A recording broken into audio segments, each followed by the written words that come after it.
কারিমা বলো আমার নাম কারিমা। হ্যাঁ আমি যদি তোমাকে জিজ্ঞাসা করি what is your name, what is your father name, what class do you reading, I reading, what is your favourite food, তোমার প্রিয় খাদ্য কি, বলো milk is my favourite food. তুমি কোন ক্লাসে পড়ো, আই রিডিং ক্লাস 2। তারপরে বাংলাদেশের জেলা কয়টি, রংধনু রং কয়টি, বাংলাদেশের জাতীয় ফুল, বাংলাদেশের জাতীয় ফল, বাংলাদেশের জাতীয় পাখি, আমরা কোন বিভাগে বাস করি,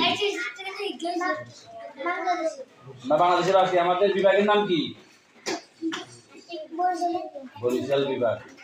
মাশাআল্লাহ তোমার হয়েছে, ধন্যবাদ, বসো।